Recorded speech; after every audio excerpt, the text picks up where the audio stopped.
What's up, everybody? I'm Zach with Box Alarm Trading. With me on this side is Am I Eric. where am I? Is Eric, and today we're going to be doing like a little recap about the Almeida and Lewis fight night. There was a couple rookies on this that are printed in 2023, so we'll talk about them. There are also a couple rookies that do not have any cards, so we'll kind of talk about their performances and maybe speculate about some of their upcoming fights and if they'll be worth buying their cards in the future. So let's talk about my man Rinat with his draw. What I know you were talking about you don't like the draw situation, so what's your opinion on that? I mean, I kind of like what they do in the whole Ultimate Fighter series with, if it's a draw, everyone knows it's a draw. Maybe you give them one more round, and then if they can't, I don't know, finish it, make a difference maker in that round, then I guess I'm cool with the draw at that point. But I feel like these 3 Like a rounds bonus round? yeah. Yeah, that'd be interesting. The Ultimate Fighter, they have it's 2 rounds, and then the bonus Right. is that third round, right? Right. So, I Yeah, mean, you'd be pushing 3 to 4, but I don't know 4 if would be it's a a lot. timing thing, training thing. There's a lot of factors, but Yeah, I draws would are imagine. kind of lame. Yeah, I agree. This one was interesting because it was like they implemented the 10-8 round, which Mhm. is normally for the pretty much the entirety of the sport. A 10-8 has been super rare, but within the last, it Yeah. seems like the last 2 or 3 months, they've really been giving them out more.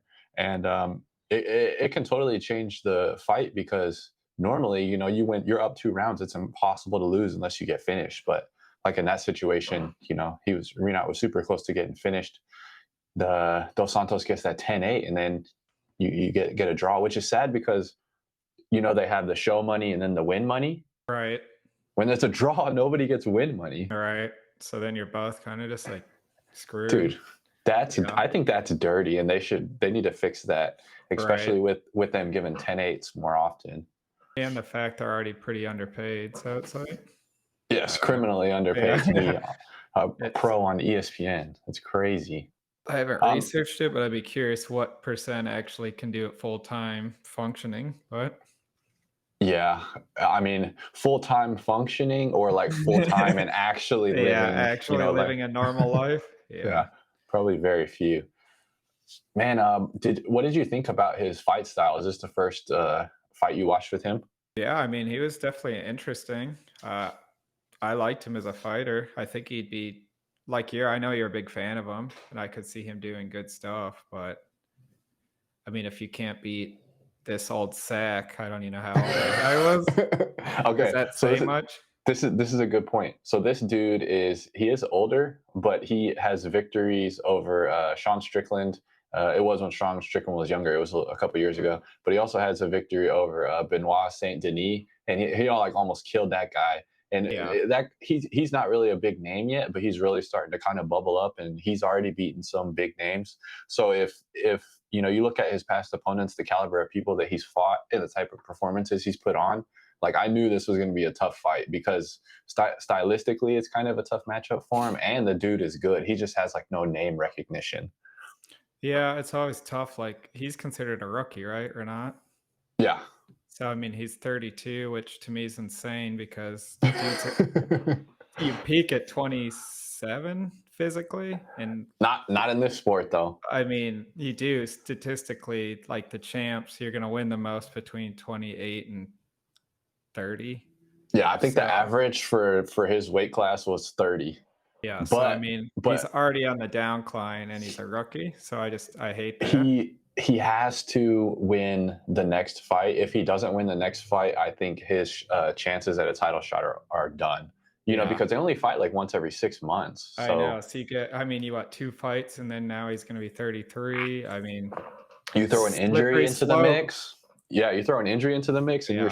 you're 60 and retired before you know it. I mean, that's what it's like. I kind of always root for the super young guys because I'm like, at least I can watch them for potentially a Grow a long little time. bit. Yeah. Instead, it's Yeah. like this guy should already be beyond his max. I mean, 32, he should be as good as he's possibly ever going to be. But I get its Yeah. experience too. It, And you it's might it, start late. It's such an interesting sport where it's like there's so many skills that you have to learn to be good at this sport that Right. it almost benefits the older guys. Like you cannot come in and dominate as a 20-year-old. Like that is never Right. going to happen in today's like league with the UFC. But Yeah. interesting prospect, man. A couple things that I saw that I really didn't like. He looked way too relaxed in there and was like joking around, like Yeah. smiling and stuff. That's Yeah. not that's not how he normally is. I don't know what if it was like the build up to the fight, if they, like him and that other guy were like getting really friendly or what. But Yeah, I I did always not. wonder, are they, like, training together? I mean, it seems so That was weird when they're weird. basically sparring, so I don't I mean, understand that either. they're trying to take each other's head off, but that looked a little uncharacteristic to the other fights that I've seen of him. Like he was not like that at all with Brian Battle. He was not like that at all with the 30 seconds that before he Mhm. put Kevin Lee to sleep. And so I wonder if there was like something in the buildup. Also, he was like winging the right hand, which he's normally a brawler, but like he was even more wild than he normally is. And that can be advantageous if you're being wild and then shooting in for takedowns, but he kind of scrapped the takedowns too. So it was an Yeah, he's interesting considered how a it played out. wrestler, right? He's a Did I very read good that right? grappler. He's a Yeah. very good grappler. So I mean, Dos Santos is a big, strong guy who has really good takedown defense. So maybe he felt that early on and was like, Yeah. since I already, I mean, he almost finished it in like the first minute. Yeah, he had that one knockdown, right? So maybe So, that kind of played into how the rest of the fight kind of panned out. I don't know. yeah, it's always I mean, you fight a striker, maybe you're trying to entertain and be a striker when you're not a striker. I Yeah, don't kind of know. mirror, like a Yeah. mirror thing. Yeah, for Yeah. sure. Well, I've got a ton of Renat, and I kind of want to use this as a buying opportunity. Honestly, like I feel like people saw this, and maybe some people like the grit and the determination, and it was a great, Yeah. like it was a really good scrap. But I Yeah. would think some people might be scared and trying to get rid of them. So I Yeah, might I try mean, a and draw turns people off for sure. I mean, that's borderline a yep, loss, so yeah. I think So it's a good chance. might be a And buying opportunity. he didn't make main card, so Yeah, that yeah. I thought that was weird because he kind of had a lot of buzz coming into this for them to put those two heavyweight dudes on. What was it, Nascimento and Rodriguez? I That was like, Rodrigo, how? yeah. I was like, how is this the main, I've never on the heard of main those card? dudes, and they were 3rd tier, so I'm like, "Huh." Yeah, But they've had some interesting hierarchy in the prelims and main card. I think they Last know thing, those guys will just go to town, but yeah, whatever. that's true. They're hoping for a knockout. Yeah. Um, Last thing before we move off Arena, he does not have a first auto. And we know we're getting optics soon and Yeah. maybe immaculate. So we Yeah. could be getting a first auto here within the next couple months. So that'd Yeah, be it'd be nice. interesting who they're gonna pull from because it just seems so random. Yeah. I mean, Yeah. usually it makes sense they'd take the rookies that haven't signed and get them to sign, but I don't Yeah. know. I know they're having trouble with some people that are holding out, like Bo Nichols holding out for signing Mhm. and Patty's holding out for signing. That's So I odd. wonder if Panini's like not giving them that money Yeah, and it's possible. they're I just mean, trying I've to nickel and seen dime them. pictures of people just, like, throwing away their cards they were supposed to sign and shit, so who knows? Yeah, it could be a tough battle for Panini to try and figure out these last couple months. All right, cool. So the next dude was another 2023 rookie. It was Caio Borralho, big Brazilian in the middleweight. He Mhm. fought Abus Magomedov, who is actually a pretty talented striker, and I thought Caio did a good job in that fight. What were your thoughts after watching that one? That one that was another one, it was like a friendly we're best friends spar club. Yeah, Uh, I it thought definitely the first two rounds were like yeah, that. like the eye poke happened, which wasn't intentional. I felt like Cal was milking it again, maybe after. I don't know. Who knows? But in either case, I thought Magomedov, is that his name? I think it's Magomedov. What's his first name? Abus? Abus or Abus? Abus. I'm not sure how he pronounces it. In either case, I felt like he was doing great and then like gassed out completely. And then that's With when Cal just jumped on him. I never thought Cal looked that incredible till he kind of gassed him out and then got yeah, on his back. So I completely agree. Honestly, it was kind of a check moment to see where Caio is at, and I don't think he's the guy after that fight. I think he's good. I don't think he's great. I don't think he'll be a champion. And like you said, it was actually, I thought it was a pretty competitive fight up until Abus completely melted again, just like he did when he fought Sean Strickland. So that, I don't know what's going on with that dude. It's like he caught that elbow, and then he was just like, I'm done. And then he just kind of sat there. But then Cow didn't even he didn't jump on him. He didn't try to, I don't know. He wasn't overtly aggressive. Yeah, I thought that was interesting too. It looked like he could have tried to put a little more pressure and finish it then. But and he had the home crowd. You got every move was a cheer. So I mean, I would just think those dudes would be super hyped to get a finish. But he was content with maybe getting a tap out, and he couldn't get. He still won. But it looked like he was trying to get a sub there at the end. But I agree. I think he should have went ground and pound, and he probably would have got that finish. Even if he just did a flurry hard, I think you would have got something. Because Abus was done, dude. He was completely done. I think he was so gassed at that point that once your gas tank's done, you can't do anything. And I think he was there. Yeah, I agree. And I don't think that was impressive enough. He called out to fight someone right afterwards. Duplessis or whatever. What's his name? Oh, Dricus Duplessis. Yeah. And it's I don't know, man. You can't be calling out people when you skated by a win. That's kind of silly to me. Yeah, it was definitely I wouldn't say it was dominant. I mean, it wasn't controversial. Like he obviously won, right? For sure. But like you're saying, it wasn't like an emphatic I'm sure what everyone wants as a fan is to see either a finish or like a blood and guts war, right? Those are how you really get the fans going. And it was neither of those. I'd say most of the fight night card was unfortunately that way. But yeah, no, for sure. So next, we'll talk about Gabriel Bonfim. He is not printed in any cards except the Panini Instant. So if you guys are a big fan of him, even though he lost, you could go ahead and search those on eBay. He's a welterweight. He actually looked really sharp there in the first round, and then kind of almost reminiscent of Abus, kind of faded, and he might have shot his wad, and Dalby just had that pressure on him, dude, and just melted him. I agree. And I was like, man, this Dalby guy's like a joke. He just looks super reckless. His hair was silly. He's just You didn't like the Viking? You didn't like the Viking hair? Well, I didn't, given the fact that I'm like, this guy's gonna get knocked out, and maybe you should mess with your hair and but he just came at Bonfim gassed the last minute of the round. Yeah, man, and he ate some hard shots too. That was a bad, as a younger guy and a prospect. That has to not only affect you physically in your head and your chin, but also mentally.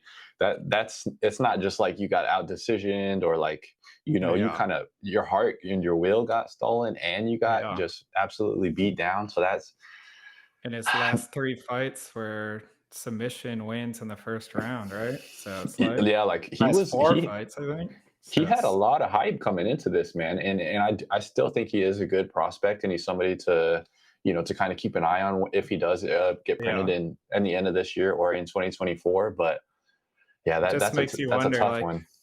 A 6'1", 170 dude, 26. How's he gassing out on a 38-year-old? I don't know. That's an age thing. Yeah.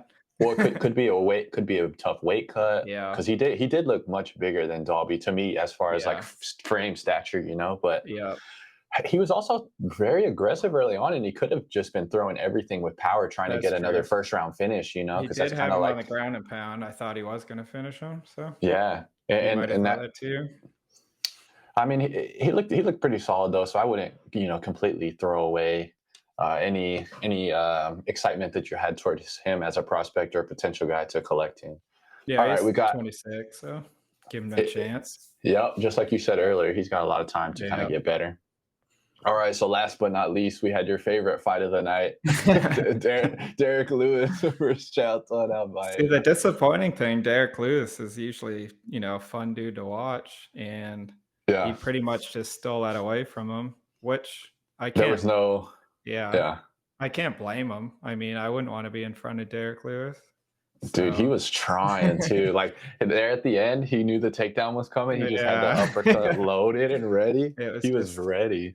I'll give him credit. He always fought out of the submissions. He never just laid there and gave up. He was always trying. But Man, honestly, it's crazy to say this, right? Because he got 21 minutes of control time, but I was impressed with Derek Lewis on the ground, which is yeah, that's kind of insane to say because he got yeah, dominated. I But agree. I thought he was like, going to get choked out at least 3 yeah, times, and he he rolled out of it. So and that brings me into my next point, which is like, is Almeida, is Jalton really the guy? Because there was at one point he was just gooning Derek Lewis in the arm triangle, and yeah, he I mean, obviously he's great. He's a yeah, black belt, but like he did not look like a black belt at times.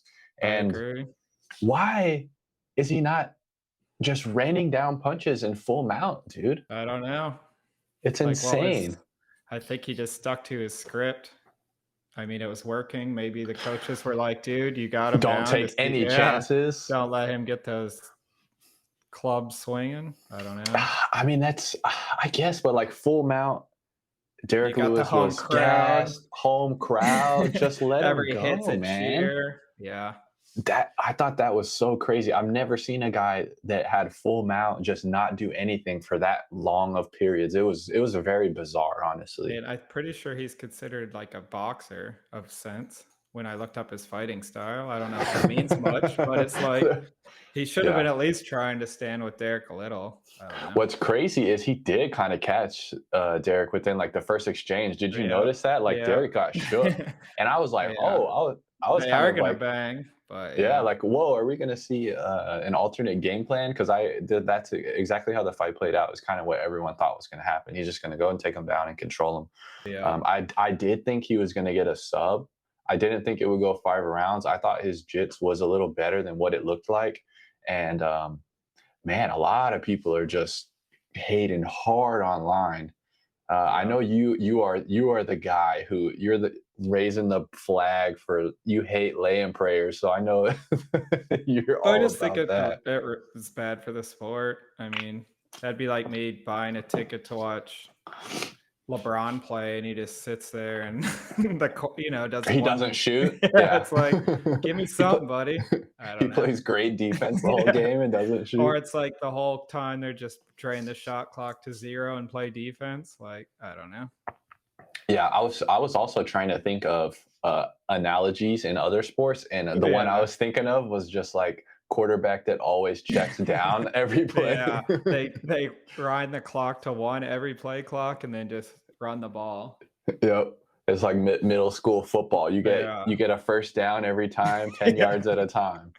I think Um, Air Force used to literally run it the entire game in college, and that somehow worked. Maybe it was Army, but just smash mouth, dude. So with Jalton, he's printed in 2023, and he was a big chase for a lot of people. yeah, Honestly, I think he still is a really good prospect. This does have me concerned, though. I think this is another good buying opportunity if you can find specific like low auctions, because I think this turned a lot of people off. I've seen tons of people complaining, rightfully so. But yeah, if you think about it, it's hard. People are so reactionary when it comes to performances. I don't necessarily think we can always expect this from him. Like I do think he's going to feel a little bit of this heat and this pressure, and in his next fight, he might be a little more active. And 21 minutes of control time is still insane and very, very. He's a very, very talented guy. agreed. I mean, Derek should be prepared to take down defense, right? He had to know that was the plan. Yeah, But dude. it's easier to say than do. I've never done it, so.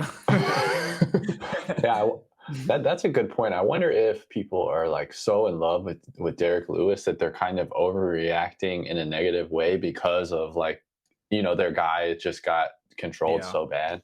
yeah, I mean, there were times when he was literally just laying on him, doing right. nothing, and like you could tell, oh, he's resting right now, which is not really Mhm. what you want to see when you're in full mount and you can just start elbowing this guy. But Heavyweight's a weird division too. I mean, it's you a got super John weird division. Jones, Stipe's still out there, right? So, Yep. I mean, all those guys. I mean, Stipe's 40. John Jones is late 30s, right? So I Yeah, I think mean, he's 36, 37, maybe somewhere around there. I guess Gone is probably your next dude. It's younger, top Aspinall. tier. Yeah, Yep. Aspinall. Pa- Hopefully Pa- him. I think Pavlovich is like 30 something. He's not old, but he's not like super young either. He's kind of right around that 30 to 32, I would guess. You could fact check me on that. Yeah. As far as Almeida's cards go, he's got a nice Prism first auto. That's an interesting card to me just because Prism, is kind of the go-to for everybody, and that's kind of the most premier besides Immaculate. Yeah. So if you guys are trying to get a deal on him, now might be a good time to go ahead and check out some Prism first autos. He's got some nice cards kind of across the board so far, honestly. Yeah. So he's still, I mean, maybe it'll dip a little. He'll probably go up though. I mean, he still won. He's gonna get a big fight. Yeah. So that was the main card. That's a good point. What's his next matchup? Like, honestly, I want to see. So he was booked to fight Curtis Blades, which I think would have been a really good fight. And I think he would have got smashed by Blades if he fought like that. That'd be entertaining. Because Blades one of those guys, he's not that exciting, but he shows up. Yeah, and he's had some good finishes as of late, but he's a good wrestler. I don't think he would have got controlled like Derek Lewis did, and then that would have been a fun stand-up battle between those guys, I think. Yeah, pretty sure like all his fights are TKOs unless it's like a grind fest. I think Rosenstruck was the last one, but yeah, the man, so a lot of people on this card were kind of almost a dip on most of these guys, I would think. I mean, you had Rinat to a draw. You had Almeida win, but kind of like it seems like the public didn't like that performance at all. And then Bonfim lost. I guess we skipped Brenner. I don't know if he'd consider him. Oh yeah. I mean, he was kind of exciting, and he was Muay Thai, so he's really good. And he had a really good fight against Guram Kutatoladze, who I was really high on, who is also not printed in anything. Mm-hmm. And him and Guram put on a dog fight, and Brenner ended up punching him in the neck and like got a TKO by punching. That's incredible. It was crazy. He like punched him, and Guram just like went like yeah, he almost went like paralyzed. It was kind of a wild finish. But yeah. Oh, show him. Oh shit! No, he's gone. Peace out. But yeah, I thought that was a pretty good fight, just for how quick it went. Yeah, and he caught him right on the side of the head, like bang, right on the dome too. I didn't see it at first, and I was like, "What caught him?" And then replay, I was like, "It was one of those like flat on your face too." Flat. Those are always a little concerning when you see somebody just straight flatline into the ground. What are we going to call these? I was thinking the BATCHAT. What do you think? What are we going to call this series? Cool. What can we get? A little logo? BATCHAT. BATCHAT hour. BATCHAT number 1. Yeah, it'd be funny. Yeah, we'll have to. Hey, viewers, if you guys have an idea for a cool naming of these segments with me and Eric, this is going to be a recurring thing where we just kind of talk about whatever via the interwebs, Al Gore's internet. Then if you want any topics covered, we're probably just going to recap fights and stuff, but obviously big card news we can quickly cover. Just something to get out there a lot quicker and more often. Yep, more often, so Eric's not having to drive halfway across the earth to come here. Yeah. What you got, man? I got nothing else unless you got anything else you want to chit chat. Yeah, man, not really. I mean, the big cards, the 11th, right? Yeah, Aspinall Sergey. Pretty excited about that one. Yeah. And just to see. Are we listing that, Tom? What's our plan? I never talked to you about that. Yeah, I'm gonna list it tomorrow, so it'll be a fight day ordeal. Nice, man. But yeah, I haven't seen Yuri fight in a while, and he was always fun. So. Oh, dude, Yuri's the man. What's interesting is I saw a stat that I thought was cool with Alex Pereira, and if he wins this, he will be a 2-weight class champ in Glory Kickboxing and a 2-weight class champ in the UFC. That is really impressive. That would be it. He's a scary dude, so yep. I wouldn't want to fight him. Yeah. Him and Yuri are both really, really fun guys to watch. So I think that's going to be just an insane fight. Yeah, Watch I it be. cannot imagine that going to the ground and laying praying, or I'll just turn off the TV. Yeah, I was gonna say, watch it be boring somehow. It's like a 5-round. It's Rose Carlos Barca again. That was the most painful thing we've ever watched. I think that's number one on me. I mean, it I was think that's my comedic. number one of all time. It was. Was it a whole round and no punches thrown? I think there was one punch thrown, and it was like not even connected. It was Yeah, like it was just like a block, like they blocked it. It's like, what is happening? Mm-hmm. But all right, everybody. Thanks for watching. Thanks for tuning in. Go ahead and like and subscribe. If you're still here, you're a real one. You did good. you did real good. So I already turned it off.